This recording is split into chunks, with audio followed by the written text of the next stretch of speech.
नमस्कार साथियों। सांख्यिकी की सीरीज में अब अपना अगला टॉपिक आज होगा माध्य। हमने पहले बहुलक और माध्य का पढ़ लिया, उनसे रिलेटेड वीडियो हमने डाल दिए। आज आपका नया टॉपिक होगा, वो होगा माध्य। क्वेश्चन देखते हैं। पहला क्वेश्चन, दी गई संख्याओं का अंकगणितीय माध्य है। यह आपको संख्याएं दी गई है, आपको इनका माध्य बताना है। तो एक सूत्र हमने बचपन में ही पढ़ रखा है, छोटी क्लासों में। समांतर माध्य हो, औसत हो या अंकगणितीय माध्य, ये तीनों एक ही चीज है। इसको मैं अंकगणितीय माध्य भी कह सकता हूँ या फिर इसको मैं औसत भी कह सकता हूँ। इन सब का सूत्र होता है राशियों का योग बटा राशियों की संख्या। औसत को क्या कह सकता हूँ? राशियों का योग। जितनी भी राशियां हैं आपको दी गई है, उनको जोड़ना है और उनमें भाग देना है। वो संख्या है कितनी? राशियों का योग बटा राशियों की संख्या। तो इस क्वेश्चन को, ये तो बहुत आसान क्वेश्चन है। सबसे पहले जितनी भी संख्याएं दी गई है उनको जोड़ो और इसमें ये कितनी संख्या है उसका भाग देना है। पहले देखो ये संख्या है कितनी, 1 2 3 4 5 6 7 8 9 10। 10 संख्या है, मतलब 10 का तो भाग देना है और ये संख्याएं का योग करना। अब इन संख्याओं को जोड़ना है। जोड़ने के बहुत सीधे सीधे भी जोड़ सकते हो, और भी बहुत तरीके हैं। एक बार इसको ऐसे जोड़ के देखो जैसे हम जोड़ते हैं। 2 3 5, 5 2 7, 7 5 12, 12 9 21, 21 2 23, 23 5 28, 28 9 37, 37 1 38, 38 7 45, 45 का 5 और आंसर की 4। तो अब इसको आप यहीं पर ही कर सकते हो। यदि आप जो भी संख्या आएगी इसके यहाँ पर कुछ डिजिट में आएगी वो संख्या, और 10 का भाग देने का मतलब है संख्या लास्ट में से एक संख्या छोड़ के आप पॉइंट लगा दो, यानी यहाँ श्योर है पॉइंट लगेगा। यानी जो भी उत्तर आएगा वो ऐसे आएगा 0.5। तो 0.5 ऑप्शन में कहाँ है? 0.5 है आपके ऑप्शन नंबर 4 में, तो इसका उत्तर होगा ये। और इसका ऐसा नहीं करना चाहते तो फिर आप जोड़ के भी देख लो। 4 हासिल है, इनको जोड़ो। 3 1 4, 4 2 6, 6 2 8, 8 1 9, 9 3 12, 12 4 16, 16 1 17, 17 4 21, 21 1 22, 22 और 4 हासिल वाला 26, यानी ये हो गया 26। और अब 10 का भाग दोगे तो ये पॉइंट लगाओगे तो कितना आ जाएगा? 26.5। तो ऑप्शन की मदद से भी आप कर सकते हो, और यदि पूरा जोड़ कर करना चाहते हो तो ऐसे कर सकते हो। ये तो इसका सीधा आसान प्रश्न है। सीधा मतलब समांतर माध्य का सीधा अर्थ होता है संख्याओं को जोड़ो और संख्याएं है कितनी उसका भाग दे दो। अगला प्रश्न देखो, ये 1 से 156 तक संख्याओं के मध्य स्थित संख्याओं का जो कि 2 3 4 और 6 से विभाज्य है, इसका समांतर माध्य क्या होगा? इस प्रकार के क्वेश्चन भी बहुत अभी प्रचलन में है। ये क्वेश्चन हम कैसे करते हैं इसको देखो। संख्याएं 2 3 4 और 6 से विभाज्य होनी चाहिए। इन सभी से विभाज्य होनी चाहिए। इन सभी से विभाज्य होने का मतलब क्या है? इनका आपको एलसीएम निकालना है। जो संख्या इन सब से विभाज्य, सबसे छोटी संख्या वो होगी जो इन सब से विभाज्य होगी, वो इनका एलसीएम ही होगी। इसलिए तो हम एलसीएम निकालते हैं। अब देखो, इस सबसे पहले मैं लेता हूँ 6। मान लो मैं एक बार ले रहा हूँ 6। 6 में इसमें से किस किस का भाग जा रहा है? 2 का भाग जा रहा है, 3 का भाग जा रहा है, उसको छोड़ दो। 4 का भाग नहीं जा रहा, तो फिर मैं 6 का अब मैं लूंगा, 6 नहीं लूंगा। ये तो 6 गुणा 1 थी, तो 6 का 2 गुणा यानी 12 लेते हैं। अब देखते हैं बची हुई संख्या का। 4 का भाग 12 में जा रहा, बिल्कुल जा रहा है, तो इनका जो एलसीएम है वो ही 12 हो जाएगा। यानी 12 सबसे छोटी संख्या है जिसमें इन सब का भाग जा रहा है। आप देख लो बोले इस सब का भाग जा रहा है। और अगली संख्या कौन सी होगी? अगली संख्या होगी इसके बाद 24। ये 12 का पहाड़ा चलेगा। इसके बाद यहाँ पर आपके 12 का इसमें पहाड़ा चलेगा। लास्ट तक आपके इसमें 12 का पहाड़ा चलेगा। ये जाते जाते अब आप देख लो, हमें संख्या लेनी है 1 से लेकर 156 के बीच तक। 1 से लेकर 156, तो देख लो आपको ही पता है 12 10 120 होता है। इसके बाद और 12 जोड़ते जाओ 132, और 12 जोड़ते जाओ 144, और लास्ट में आ जाएगा 156। इसमें संख्या लेनी है 1 से 156 के बीच, यानी 156 शामिल नहीं करना है। तो यहाँ तक की वो संख्याएं होगी, ये इतनी सारी संख्याएं। अब इसमें आपको ये करने की आवश्यकता नहीं है कि इन सब संख्याओं को जोड़ो और ये संख्या है कितनी उसका भाग दे दो। यहाँ पर अपन एक नया तरीका सीखते हैं। यदि दो संख्याएं आपकी समांतर श्रेणी में हो, समांतर श्रेणी का मतलब होता है जिनमें अंतर बराबर हो। जैसे 12 से 24 कितना का अंतर है, 12 का, उसके बाद आगे कितने का, 12 का, हर जगह 12 12 जुड़ रहा है इसमें। इसका मतलब इस प्रकार की संख्या जब समांतर श्रेणी में हो तो उनका यदि आपको माध्य निकालना है तो इसका सीधा शॉर्टकट फॉर्मूला होता है, वो होता है इसका प्रथम पद। प्रथम पद क्या है, सबसे पहले क्या आया, 12, और इसके अंत में सबसे लास्ट का पद कौन सा है, वो है 144। इनको जोड़ो और इसमें 2 का भाग दे दो, आपका औसत आ जाएगा सीधे ही। 12 और 144 कितने हो गए, 156। 156 में 2 का भाग दे दो, कितना आ गया, 78। जब संख्याएं समांतर श्रेणी में हो, 78 इसका सही उत्तर है। समांतर श्रेणी में हो तो औसत निकालने का ये तरीका आपको याद रखना है। समांतर श्रेणी का सीधा सीधा मतलब है क्रमागत, दो क्रमागत पदों का अंतर बराबर होना चाहिए, सब में समान संख्या जुड़नी चाहिए आगे। और जब ये 12 का पहाड़ा चल रहा है तो इसमें तो सभी जगह समान ही जुड़ रही है। तो इसमें जो आपको कभी भी औसत निकालने का बोला जाए तो आपको पहला पद और लास्ट में अंतिम पद कौन सा है संख्या का, उन दोनों संख्याओं को जोड़ना है और उसमें 2 का भाग दे देना है, वही इसका औसत हो जाएगा। तो इस प्रश्न को आपको इस टाइप से करना है। अगला प्रश्न देखिए। अब ये देखिए, यदि प्रेक्षणों x, x+3, x+5, x+7, x+10 का माध्य 9 है, इतने प्रेक्षणों का, 1 2 3 4 5, इन 5 प्रेक्षणों का माध्य आपको 9 दे रखा है, तो अंतिम 3 प्रेक्षणों का आपको माध्य बताना है। तो पहले तो देखो ये कोई, सबसे पहले हम देखते हैं क्या है, समांतर श्रेणी में कि यहाँ इसमें कितना जुड़ रहा है, यहाँ 3 जुड़ रहा है, यहाँ कितना जुड़ रहा है, फिर एक्स्ट्रा 3 से 5 यानी 2 ही जुड़ रहा है। तो ये समांतर श्रेणी में तो नहीं है, अलग अलग जुड़ रहे हैं, यहाँ 2 जुड़ रहे हैं, यहाँ वापस 3 जुड़ रहे हैं, तो ये समांतर श्रेणी में नहीं है, तो आपको सीधा ही करना होगा, इसमें कोई शॉर्ट ट्रिक नहीं लगेगी। अब इनको देखो, ये संख्या है कितनी, इनको जोड़ के ये संख्या कितनी है उसका भाग देने पर आपका उत्तर आना चाहिए माध्य कितना है, 9। तो माध्य 9 होने का मतलब है इन सब को जोड़कर x+3 plus x+5 plus x+7 और प्लस x+10, तो ये टोटल संख्याएं कितनी है, 1 2 3 4, ये 5 संख्याएं हैं, यानी इनको जोड़ के यदि मैं 5 का भाग दूंगा तो आपका औसत कितना आएगा, औसत आएगा 9। ये पहले ही दे रखा है इसने, तो इनको जोड़ो। सबसे पहले x कितनी बार आया हुआ, 1 2 3 4 5, यानी ये हो गया 5x, प्लस 3 और 5 8, 8 और 7 15, 15 और 10 25, बट्टा 5 बराबर किसके हैं, बराबर इसका औसत दे रखा है 9। तो ये 9 इधर मल्टीप्लाई में चला जाएगा, इधर देखो 5x प्लस 25 बराबर 9 गुणा 5, यहाँ से 5x बराबर, ये इधर प्लस का 25 उधर जाते ही माइनस का 45 माइनस का 25, तो यहाँ पर आपके 5x का मान आ जाएगा 45 माइनस 25 यानी 20, और 5 इधर गुणा में है, उधर जाते ही चला जाएगा भाग में, तो आपके x का मान आ जाएगा 20/5, यानी x का मान आ जाएगा 4। x का मान कितना आ गया, 4। बस एक बार में x का मान मिल गया। अब इसने कहा है अंतिम 3 प्रेक्षणों का माध्य, अंतिम 3 यानी ये अंतिम 3। तो देखो x का मान रखे, इन 3 प्रेक्षणों का माध्य निकालो। x का मान 4 रखने पर ये हो गया 9, प्लस दूसरा हो गया 4 और 7 11, प्लस तीसरा हो गया 4 और 10 14। माध्य निकालना है तो किसका भाग देना है, 3 का। इनको जोड़ो, 9 और 11, 9 और 11 कितने हो गए, 20, 20 और 14 कितने हो गए, 34, 34/3। अब इसमें भाग दो, 34 में भाग गया एक बार, फिर और एक बार, 11 सही और शेषफल रहा 1 और भाग रहा 3, तो 11 सही 1/3 आपका उत्तर आ जाएगा।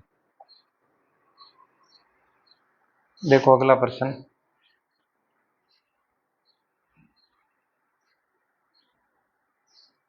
यदि 5 प्रेक्षणों x, x+2, x+4, x+6 और x+8 का माध्य है 11, तो प्रथम 3 प्रेक्षणों का माध्य बराबर है। यहाँ पर हमें देखो, यहाँ पर हमें सीधा सीधा दिखाई दे रहा है, इसमें ये +2 जुड़ रहा है, इसमें भी ये प्लस का 2 जुड़ रहा है, इसमें भी ये प्लस का 2, ये मतलब ये 500 संख्याएं समांतर श्रेणी के अंदर है।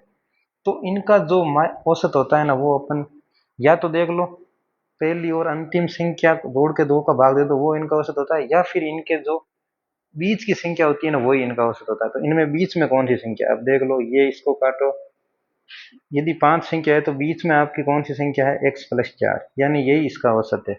तो जो औसत है वो x+4 है, और दिया हुआ कितना है माध्य, औसत यानी माध्य कितना दिया हुआ 11। तो यहाँ से अपन देखते ही इसका मान निकाल सकते हैं। x कितना आएगा 11 - 4 यानी 7 आएगा। x का मान आपके आ जाएगा 7। यहाँ से आपका x का मान 7 आ गया। अब इसने कहा है प्रथम 3 प्रेक्षणों का माध्य निकालना है, यानी इनका माध्य निकालना है।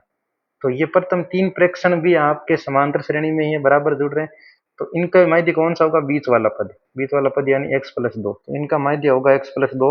x का मान है 7, तो माध्य कितना हो जाएगा 7+2 यानी 9। शॉर्ट में आप इसको ऐसे कर सकते हो, नहीं तो बड़े तरीके से करके देखते हैं वापस। बड़े तरीके का यही मतलब है, इन पांचों को जोड़ो और 5 का भाग देने पर आपका माध्य 11 आएगा। पांचों को जोड़ने पर x 5 बार, तो 5x प्लस 2 और 4 6, 6 और 6 12, 12 और 8 20, 5x प्लस 20 बट्टा 5 बराबर किसके हैं, बराबर है 11 के। 5x प्लस 20, 5 उधर जाएगा तो ये आ गया 55, और 5x बराबर आ जाएगा ये 55 में से आप 20 घटाओ, ये आ गया 35। तो x का मान आ गया 35 बट्टा 5, यानी x का मान कितना आ गया 7। बस यही x का मान है। और x का मान इन 3 फ्रैक्शनों में रखो तो पहला 7, दूसरा 9 और तीसरा 7, 4 11, और इसमें 3 का भाग दो। 9 7 16 11 27 बट्टा 3, यानी आपका उत्तर क्या आ जाएगा 9। तो बड़े तरीके से करोगे तो ऐसे हो जाएगा, वरना इसमें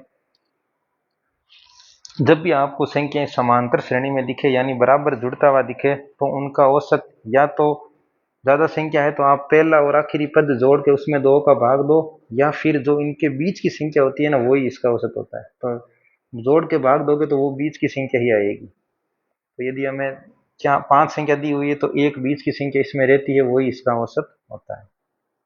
अब अगला प्रश्न करते हैं अपन। 10 प्रेक्षणों का माध्य 16 है। जांच करने पर ज्ञात हुआ कि 2 प्रेक्षण 8 व 7 के स्थान पर 4 व 6 गलती से लिख दिए गए थे। सही माध्य क्या होगा। 4 व 6 गलती से लिख दिए गए हैं, सही माध्य क्या होगा। देखो, इस टाइप के प्रश्न में आपको क्या करना है, जो चीज गलती से लिखी हुई है उसको तो घटाना है, और उसके स्थान पर जो सही चीज है उसको जोड़ना है। जैसे गलती से क्या क्या लिखा हुआ था, 4 व 6, ये दो संख्याएं गलती से लिखी हुई है, तो माइनस का 4 करो और माइनस का 6 करो, इनको आपको घटाना है। और इनके स्थान पर लिखना क्या है, जो सही लिखनी है उनको जोड़ना है। प्लस का 8 और प्लस का 7 करो। अब देख तो ये उत्तर क्या आता है, 8 और 7 कितने होते हैं 15, प्लस का, और माइनस का कितना है, माइनस का 4 और माइनस का 6, माइनस का 10, माइनस का 10 और प्लस का 15, उत्तर कितना आया प्लस का 5। यानी माध्य पर ये फर्क पड़ेगा। अब ये प्रेक्षण है कितने पूरे 10 है, तो इनका माध्य निकाल दो, पूरा फर्क पड़ेगा ये 10 पर। तो 5 में 10 का यदि हम भाग देंगे तो वो आएगा 0.5। अब 0.5 ये प्लस का है, तो इस माध्य में जुड़ जाएगा। जो आपका सही माध्य आएगा ना, वो आ जाएगा 16 प्लस 0.5 यानी 16. बस इस टाइप से ऐसे प्रश्नों को करना रहता है। जो चीज गलती से लिखी हुई है उसको तो घटाना है, उसके स्थान पर जो सही चीज है वो जोड़नी है। फिर जो डिफरेंस आता है उस डिफरेंस में जितनी राशियां हैं उनका भाग देना है, और आपका माध्य आ जाएगा, सही माध्य आ जाएगा। अगला प्रश्न देखो, ये भी इसी टाइप का प्रश्न है।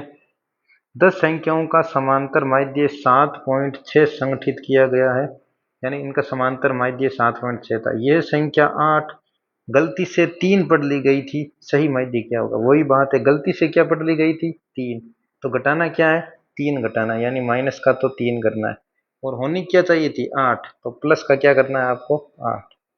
माइनस का 3 और प्लस का 8 कितना होता है, प्लस का 5 होता है। और ये इफेक्ट कितनी संख्याओं पर है 10 पर, तो इसमें भी हम भाग किसका देंगे 10 का। 10 का भाग दिया तो आपका उत्तर आया 0.5। 0.5 उत्तर आया। इसका मतलब जो सही माध्य होगा, अभी सही इस माध्य के अंदर ये 0.5 प्लस का है, तो इसको ऐड कर लो। तो ऐड करोगे आप 7.6 में 0.5, तो ये आ जाएगा 8.1। ये आपका सही उत्तर हो जाएगा। अगला प्रश्न देखो, 250 प्रेक्षणों में से पहले 100 प्रेक्षणों का माध्य है 5, शेष बचे 150 प्रेक्षणों का माध्य है 25/3। पूरे प्रेक्षण समूह का माध्य क्या होगा? इस टाइप का प्रश्न भी इंपॉर्टेंट है। ऐसे प्रश्न कैसे होते हैं? देखो, पहले 100 प्रेक्षणों का माध्य देखो कितना है। 100 प्रेक्षणों का आपको माध्य दिया हुआ है,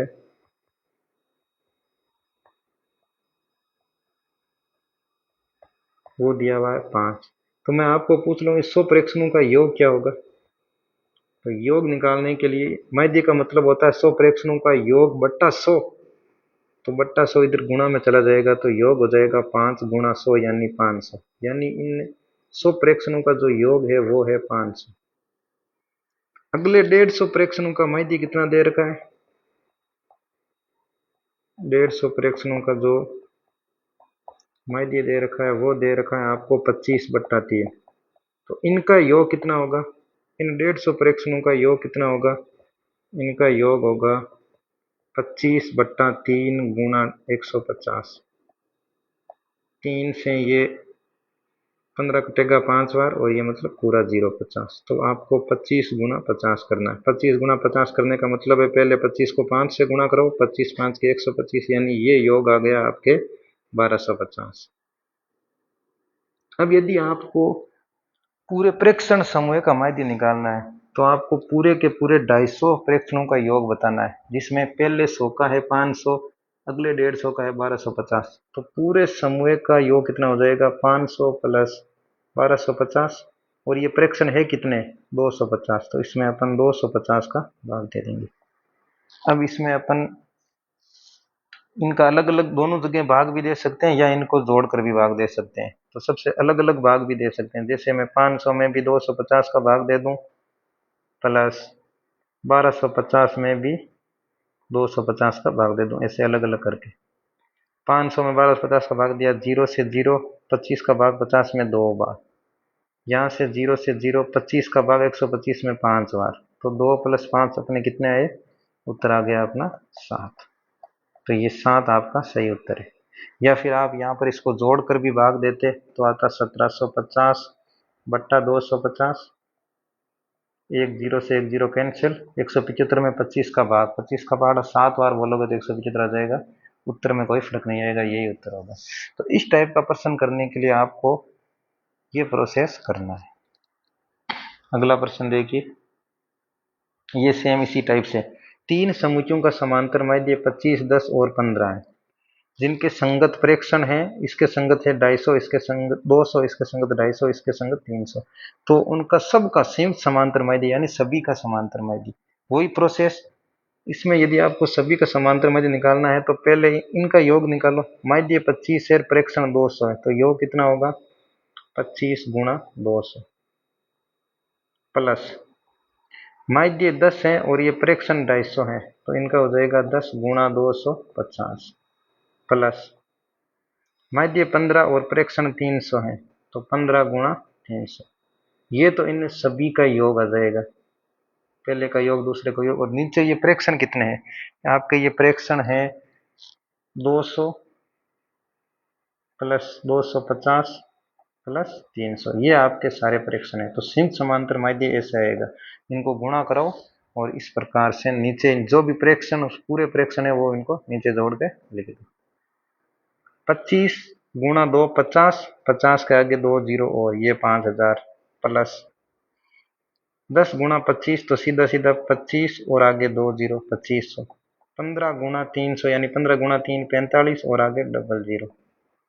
और बट्टा आपको पता है 200 और 250 450, 450 और 300 750। आगे देखो 4500 और 2500 7000, 7000 और 5000 हो गए आपके 12000। 12000 बट्टा 750। एक जीरो से एक जीरो कैंसिल। अब इसको इसका भाग दे दो, और या इसको छोटी छोटी संख्याओं में और काट लो। 25 का भाग 25 से 75 कटेगा 3 बार, और 25 का भाग 1200 में आपके जाएगा, देख लो कितनी बार जाएगा, 48 बार जाएगा। ये भाग आप खुद चेक कर लेना। 25 का भाग 1200 में कितनी बार जाएगा? पहले 100 में जाएगा 4 बार, फिर और 20 बचे, 20 के आगे एक जीरो 200 यानी 8 48 बार जाएगा। अब आपके बच्चे हैं 48 बट्टा 3, तो 3 का भाग यदि 48 में दोगे तो उत्तर आ जाएगा 16। तो ये इस टाइप से ये प्रश्न आपको करना है। समांतर माध्य को संगत प्रेक्षण से गुणा करवाना है, गुणा करा के उनको जोड़ देना है और नीचे फिर सब भाग देना है, वो आपको देना है संगत प्रेक्षणों के योग। टोटल कितने संगत प्रेक्षण, इन सब के योग।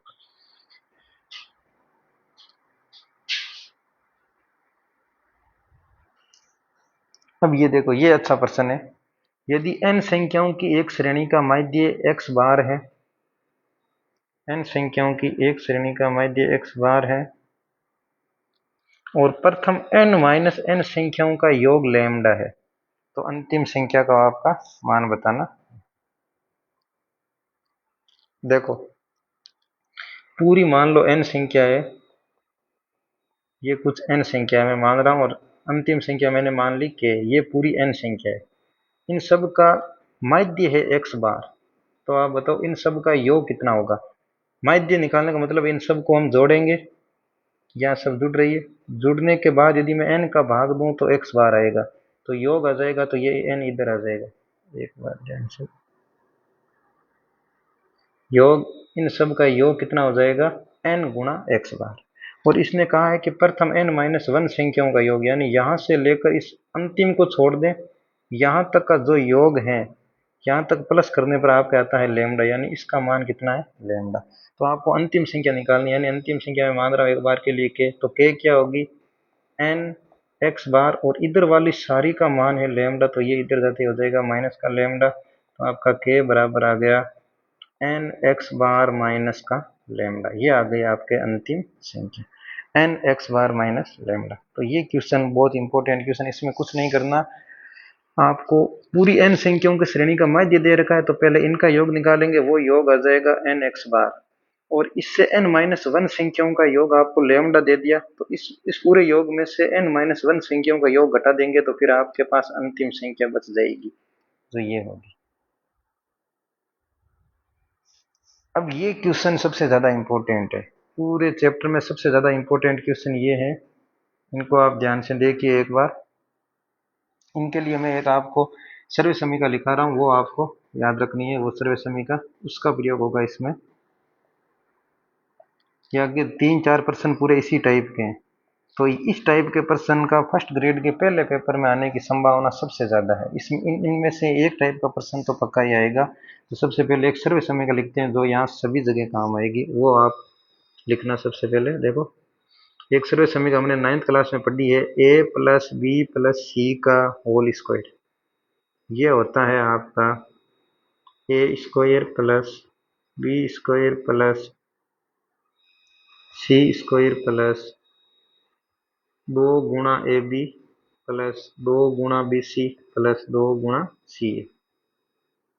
आसान सर्वे समीकरण है, तीन संख्या है a प्लस बी प्लस सी, इसका यदि हम स्क्वायर करेंगे, वर्ग करेंगे, तो पहले तो इनके सभी पर एक एक बार वर्ग लगाना, a का स्क्वायर प्लस बी का स्क्वायर प्लस सी स्क्वायर, फिर आप इनको दो दे को गुणा करा के एक बार दो आगे लगा के 2ab करेंगे, एक बार 2bc करेंगे और एक बार 2ca करेंगे, तीनों के दो दो के जोड़े बना के आगे लिखेंगे। ये इतनी आपकी एक सर्वे समीकरण है, तो ये सर्वे समीकरण काम आएगी, पूरा जो पेपर है वो इसी पर होना है, इस सर्वे समीकरण पर। अब ये क्या कह रहा है, अब यहां से देखो इसने क्या कहा, इसने कहा है a plus B plus C का माध्य m1 है, यानी ये कह रहा है a plus B plus C का माध्य m1 है, यानी इसमें यदि मैं 3 का भाग दूं तो किसके बराबर आएगा, m1 के बराबर। तो आप यहां से बता सकते हो कि a plus B plus C का मान है, ये 3 इधर भाग में इधर आते हैं गुणा में, यानी 3m1, इसका मान आपको मिल गया 3m1, तथा ए square B square C square का माध्य m2 है, तो इसी प्रकार से मैं लिख सकता हूँ A square plus B square plus C square के बट्टा में यदि 3 रहेगा तो माध्य m2 है, वो 3 यहाँ पर आगे गुणा में आ जाएगा, तो योग हो जाएगा 3m2। ये दो मान यहाँ से हमने लिख लिए। अब ये पूछ रहा है, तो बताओ A B plus B C plus C A का माध्य क्या होगा, यानी ये हमें पूछ रहा है A B plus B C plus C A, और माध्य निकालना, इसका मतलब बट्टा 3, यानी हमें A B plus B C plus C A का मान निकालना है, जबकि हमें A plus B plus C और A square plus B square plus C square दिया हुआ है। तो ऊपर ऊपर वाले सर्व समीकरण का यूज देखो, ए प्लस बी प्लस सी का होल स्क्वायर इनके बराबर होता है। तो यहाँ पर इनका मान रख लो, ए प्लस बी प्लस सी का मान कितना है 3m1। तो 3m1 का होल स्क्वायर बराबर किसके होगा, बराबर होगा A square plus B square plus C square. इसका मान दे रखा है 3m2, तो लिख लो 3m2 प्लस आगे हर जगह 2 है तो 2 में से कॉमन ले लो और 2ab plus B C plus C A, इसका मान हमें निकालना है। तो ये 3m1 का होल स्क्वायर का मतलब 3 का स्क्वायर 9 और m1 का square m1 square 9 m1 square. ये 3m2 इधर इधर आते ही किसका हो जाएगा, उधर प्लस का, इधर आते ही ये हो जाएगा माइनस। बराबर में क्या है, बराबर में है 2ab plus B C plus C. तो ये इधर गुणा में है, इधर आते ही आ जाएगा भाग में। 9m1 का स्क्वायर माइनस का 3m2 बट्टा दो बराबर है आएगा A B plus B C plus C A. अपने पास A B plus B C plus C A का मान आ गया, ये मान अपने पास A B plus B C plus C A का आ गया। और माध्य निकालना इनका, इसका मतलब इस मान में हमें 3 का भाग देना है बस। तो सबसे पहले इसमें जो कॉमन आ रहा है वो कॉमन ले लेता हूँ। 3 दोनों जगह से कॉमन आ रहा है। 9m1 स्क्वायर से 3 कॉमन लिया तो ये पीछे बचा 3m1 का स्क्वायर। 9 के अंदर 3 का डिवाइड किया 3 आ गया, और यहाँ से 3 कॉमन आ गया तो ये बचा m2 और ये है बट्टा 2, और इसी के अंदर आपको भाग देना है 3 का, यानी ये 3 नीचे आ जाएगा तब ये माध्य आ जाएगा। तो 3 से 3 कैंसिल, आपका माध्य आ गया 3m1 का स्क्वायर माइनस का m2 बट्टा 2। तो किस ऑप्शन में ये है वो देख लो, 3m1 का स्क्वायर माइनस m2 बट्टा 2 ऑप्शन नंबर 3 है। तो ये क्वेश्चन आपको ऐसे करना है, और ये सबसे इंपॉर्टेंट क्वेश्चन है। इस टाइप का क्वेश्चन आने की सबसे ज्यादा संभावना है आपके।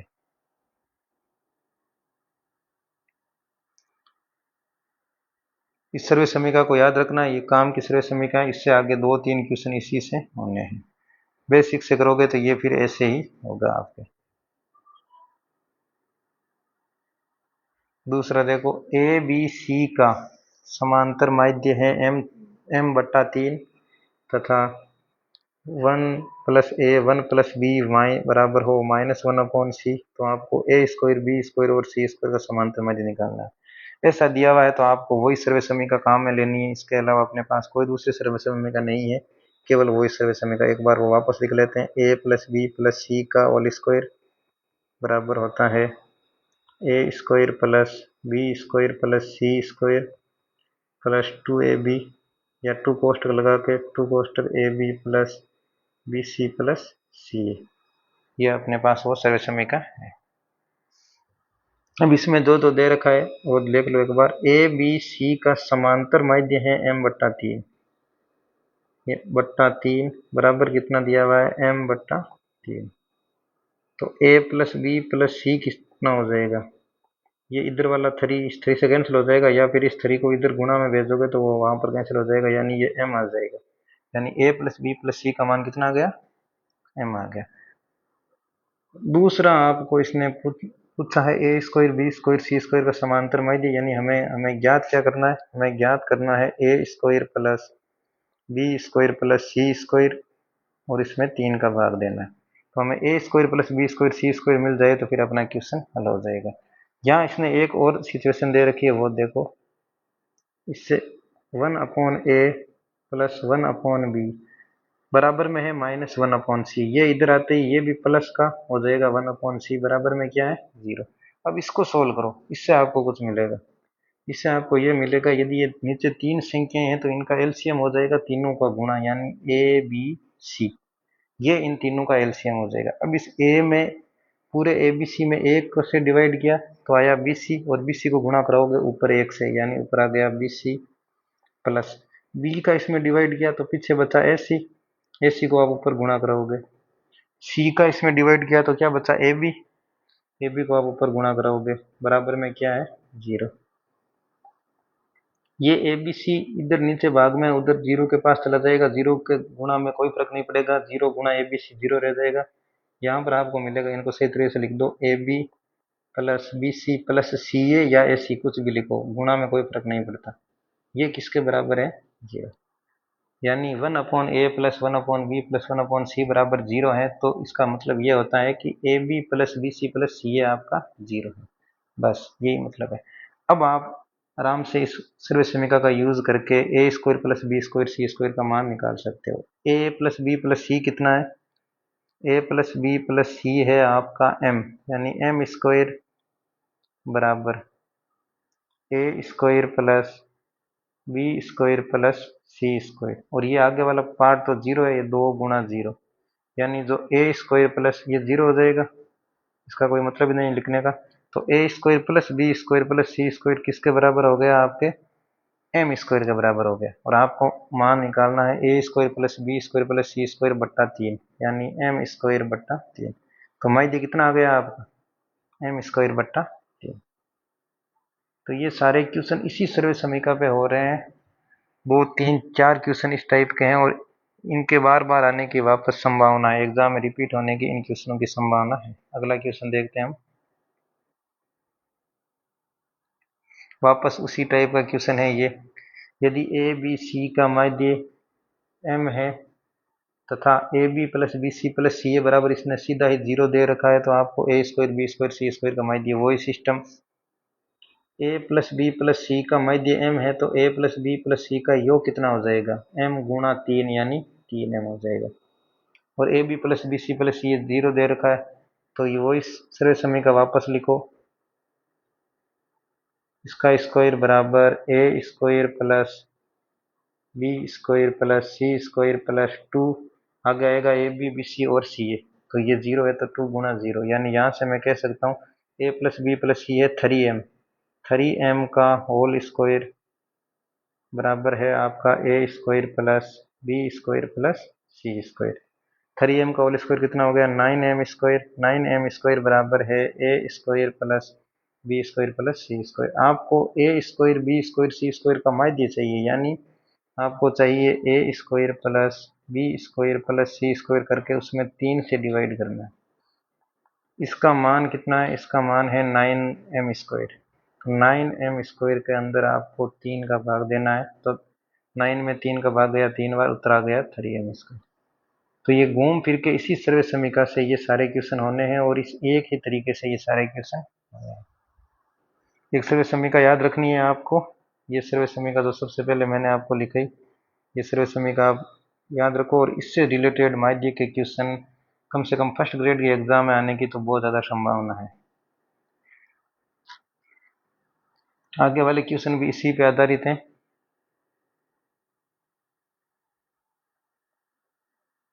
देखो, x तथा 1/x का माध्य m हो तो x³ तथा 1/x³ का माध्य कितना होगा? इसने कहा है आपको x प्लस 1/x का माध्य, यानी x और 1/x को जोड़ के किसका भाग दूंगा? 2 का। कितना आएगा? m। तो यहाँ से मुझे x प्लस 1/x का मान कितना मिलेगा? वो मिलेगा 2 × m। ठीक है। और आपको माध्य चाहिए x³ प्लस 1/x³ का, यानी आपको चाहिए x³ और 1/x³ को जोड़ो और उसमें 2 का भाग दे दो। 2 संख्या है तो 2 का भाग देंगे। तो सबसे पहले हमें x³ प्लस 1/x³ का मान निकालना है बस। तो घात 1 से घात 3 पर जाने में एक फॉर्मूला होता है। जैसे देखो, ये सर्व समीकरण आप और याद रखनी है आपको। दो संख्याएं a प्लस बी का होल क्यूब क्या होता है? इनका यदि हम क्यूब करें तो क्या होता है? इनका क्यूब होता है a का क्यूब प्लस बी का क्यूब प्लस 3a × b और कोष्टक के अंदर a प्लस बी। ये इसका एक फॉर्मूला होता है। ये आपने 9th क्लास में पढ़ा होगा, इस टाइप का फॉर्मूला। तो इसी तरह से यदि मैं यहाँ पर x प्लस 1/x का क्यूब करूंगा तो क्या मिलेगा मुझे? देखो, पहले a का क्यूब यानी x का क्यूब प्लस दूसरा b की जगह यहाँ पर है 1/x, तो ये हो गया 1/x का क्यूब, यानी 1 प्लस 1/x³ प्लस 3 गुणा a गुणा b, यानी x गुणा 1/x, और उसके बाद में ये वापस x प्लस 1/x। ये इस x से ये x तो कट गया, यानी ये फॉर्मूला आपके बन गया x cube plus 1/x³ plus 3x plus 1/x। ये आपका फॉर्मूला बन गया x प्लस 1/x के होल क्यूब का फॉर्मूला। तो यहाँ से अपन को x³ प्लस 1/x³ की हम यहाँ से वैल्यू निकालेंगे। x प्लस 1/x का मान कितना है? ये मान है अपना 2m, यानी 2m का whole cube. x plus x³ plus 1/x³ का मान निकालना है, तो इधर वाली ये संख्या मैं इधर भेज देता हूँ पूरी। इधर प्लस किए तो ये इधर आते हो जाएगी -3, और x प्लस 1/x का मान कितना है? 2m, तो -3 गुणा 2m। ये मान आपके किसका आ जाएगा? ये मान आपके आ जाएगा x³ प्लस 1/x³ का। इसको थोड़ा और सोल्व कर लेते हैं। 2m का होल क्यूब, 2 का क्यूब यानी 8, 2 गुणा 2 गुणा 2 यानी 8, और m क्यूब मतलब ये m क्यूब, -3 गुणा 2 यानी 6m, और ये मान आपके आ गया x³ प्लस 1/x³ का मान आ गया। आपको क्या निकालना है? x³ प्लस 1/x³ और उसमें 2 का भाग देना है। तो x³ प्लस 1/x³ का मान है कितना? 8m³ minus 6m। इसके अंदर किसका भाग देना है? 2 का। जो भी उसमें कॉमन आ रहा है वो कॉमन ले लो आप। इसमें एक तो देखो दोनों जगह से 2 कॉमन आ रहा है और एक m कॉमन आ रहा है। 2 और m आ गया कॉमन। 2 का भाग 8 में 4 बार, और m³ से m कॉमन लिया तो m² माइनस 6 में 2 का भाग गया 3 बार, और m से m कॉमन ले लिया तो पीछे 3 बचा, और ये बटा 2। इस 2 से ये 2 कैंसिल। अब आपका उत्तर रहा है m कोष्टक 4m² माइनस का 3। ये आपका उत्तर है m 4m² माइनस का 3, यानी आपका उत्तर है डी। तो यहाँ पर ये मेन चीज थी, ये आपको सर्व समीकरण आनी चाहिए थी, a प्लस बी का cube, a³ plus b³ plus 3ab a plus B. अब इससे रिलेटेड आपको ऐसा क्वेश्चन भी देखो, एक और कैसे क्वेश्चन आ सकता है। पहले वो क्वेश्चन बताता हूँ पिछले वाला। यदि ऐसा क्वेश्चन भी आ जाए ना, यदि x प्लस 1/x का माध्य है m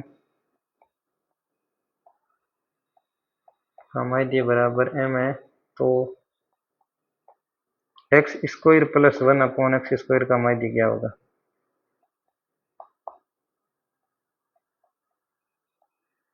इसका माध्य क्या होगा? तो ये प्रश्न हम कैसे करें? इसके लिए अपन को इस फॉर्मूले पर जाना, स्क्वायर वाले में। तो ये फॉर्मूला आप एक बार देखो, a प्लस बी का होल स्क्वायर कितना होता है? वो होता है a² plus b² plus 2ab, a² plus b² plus 2ab। तो यहाँ पर यदि मैं x plus 1/x whole square का फॉर्मूला लगाना चाहूँ तो वो क्या होगा? x का स्क्वायर प्लस 1/x का स्क्वायर प्लस 2 गुणा a की जगह x और b की जगह 1/x। तो यहाँ से x x कट जाएगा, इसका मतलब x प्लस 1/x के होल स्क्वायर का फॉर्मूला होता है x² प्लस 1/x² प्लस का, ये दोनों कैंसिल हो गया तो ये बचा केवल 2। ये फॉर्मूला सबने पढ़ भी रखा है। तो इस टाइप से अब आपको x² प्लस 1/x² का माध्य पूछा है, तो पहले इसका योग निकालते हैं, क्या आएगा। यदि इसका माध्य आपको m दे रखा है तो इसका योग क्या होगा? x प्लस 1/x हो जाएगा 2m, और 2m का स्क्वायर करूंगा तो इधर आ जाएगा 4m², और इधर ये प्लस का 2 है तो ये माइनस का 2, बराबर आपके क्या आ गया? x² plus 1/x²। अब आपको माध्य निकालना है, यानी आपको x² प्लस 1/x² में 2 का भाग देना है। इस मान के अंदर किसका भाग देना है? 2 का भाग देना है। तो 4m² माइनस 2 में किसका भाग देंगे? 2 का। यहाँ से कॉमन ले लो, 2 ऊपर से कॉमन आ जाएगा, पीछे बचेगा 2m² माइनस का 1, और बट्टा नीचे में कितना आ गया? 2। तो आपका माध्य कितना आ गया? 2m² minus 1। तो इस टाइप से भी एक प्रश्न आपके आ सकता है।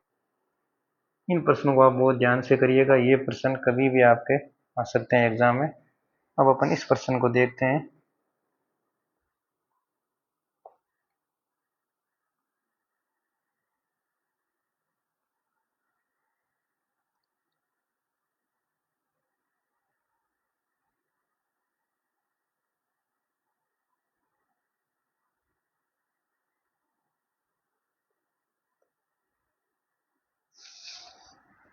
प्रथम 7 प्रेक्षणों का माध्य आपके 18 है तथा अंतिम 7 प्रेक्षणों का माध्य आपका 20 है और 7वां प्रेक्षण ज्ञात कीजिए यदि सभी 13 प्रेक्षणों का माध्य 19 हो। ये अच्छा प्रश्न है। देखो ये कैसे करते हैं। इसने कहा कुल 13 प्रेक्षण है, मान लो ये 13 है, 1 2 3, इस टाइप से कुल 13 प्रेक्षण है, 7 8 9 10 11 12, ये 13 प्रेक्षण है। इनमें से प्रथम 7 का माध्य 18, यानी यहां से लेकर यहां तक ये हो गया प्रथम 7।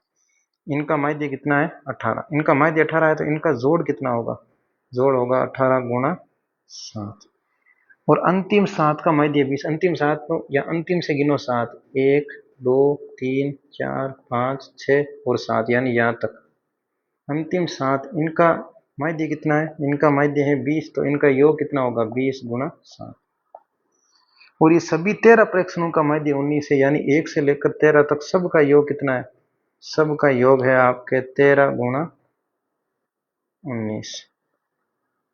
अब देखो यदि आप इन दोनों को जोड़ोगे 18 गुणा 7 को 20 गुणा 7 को, तो आपके सभी संख्याएं जुड़ जाएगी, लेकिन ये एक 7 दो बार आ जाएगा, यानी सभी संख्या जुड़ने के बाद आपके पास एक्स्ट्रा क्या रह जाएगा, 7 रह जाएगा। तो इसने 7वां प्रेक्षण ही पूछा है, तो 7वां प्रेक्षण ज्ञात करने का अपने पास तरीका क्या होगा, इन दोनों को मैं जोड़ूं, 18 गुणा 7 को प्लस 20 गुणा 7 को।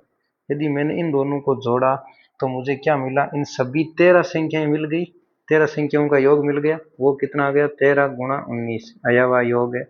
और एक्स्ट्रा वो मिल गई 7वीं संख्या, और एक्स्ट्रा मिल गई है, एक बार तो 7वीं संख्या हमने यूज कर ली, ये एक एक्स्ट्रा बार आ गई 7वीं संख्या।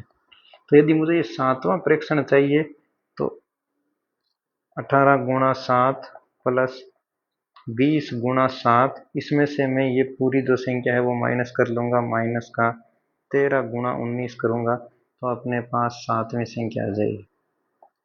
ये सीधा सीधा फॉर्मूला भी आप याद कर सकते हो। 18 को 7 से गुणा करो, 20 को 7 से गुणा करो, उसमें ये 13 गुणा 19 करके घटा दो, आपकी जो बीच वाली संख्या है वो आ जाएगी। ये यदि कैसा भी प्रश्न बने तो इसमें ऐसा ही करना है आपको। अब इसमें देखो अपन गुणा स्मार्ट तरीके से कराते हैं, 7 दोनों जगह से कॉमन ले लेते हैं, तो यहाँ बचेगा 18, यहाँ बचेगा 20 और यहाँ बचेगा आपके 13 गुणा 19। तो 7 गुणा 18 और 20 कितना हो गया 38, और माइनस 13 गुणा 19। अब या तो इनको गुणा करा के घटाओ या फिर आप यूनिट डिजिट से घटा सकते हो। देखो इसको आप गुणा कराओगे 7 को 38 से, तो इकाई का अंक क्या आएगा 7 गुणा 8, 8 गुणा 7 56, यानी 6 इकाई का अंक आएगा और 5 हासिल में जाएगी। यहाँ पर आपके इकाई का अंक क्या आएगा 9 गुणा 3, यानी 9 गुणा 3 27, 27 में 7 इकाई का अंक आएगा और 2 हासिल जाएगी। तो अब जब लास्ट में आपके कहीं पर भी 6 लिखा हुआ और उसमें से आप 7 घटा रहे हो, तो 6 में से 7 घटता नहीं है, तो अपन आगे से हासिल लेते हैं, इसको 16 बनाते हैं, और आपका इकाई का अंक 16 में से 7 गया कितना आता है 9, यानी जो भी उत्तर आएगा उसका लास्ट डिजिट कितना आएगा वो 9 होगा। 9 एक में ही है लास्ट डिजिट, तो फिर आपका उत्तर ये हो जाएगा। यदि ऑप्शन में चारों यूनिट डिजिट अलग अलग है इकाई का अंक, तो फिर आप ऐसे कर सकते हो, नहीं तो आप इनको गुणा करा के तो कर ही सकते हो।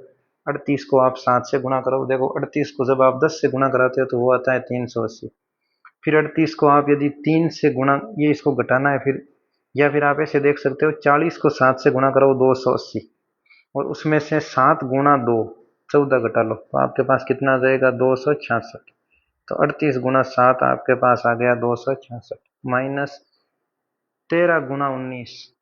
20 को यदि, अब इसमें से देख लो आप, 13 को यदि मैं 20 से गुणा करूं तो आपके पास आता है 260, और इसमें आपके पास आना चाहिए, क्योंकि मैं 19 से गुणा करा रहा हूं, तो 260 में से 13 वापस घटा लो, 13 गुणा 1 वापस घटा लो, तो वो आ जाएगा आपके 247। जोड़ आप अपने किसी भी तरीके से कर सकते हो, घटाओगे तो 266 में से 247 घटाओगे तो आपके पास आ जाएगा 19। यूनिट डिजिट से भी कर सकते हो और गुणा भी करवा सकते हो, करना यही है। एक बार इनका योग निकालना है 18 गुणा 7 करके, एक बार 20 गुणा 7 करके योग निकालना है, फिर 13 गुणा 19 करके वो इन दोनों के योग में से घटा लेना है, आपके पास 7वीं संख्या आ जाएगी। अब देखो दो धनात्मक संख्याओं x और y का समांतर माध्य 29.5 है।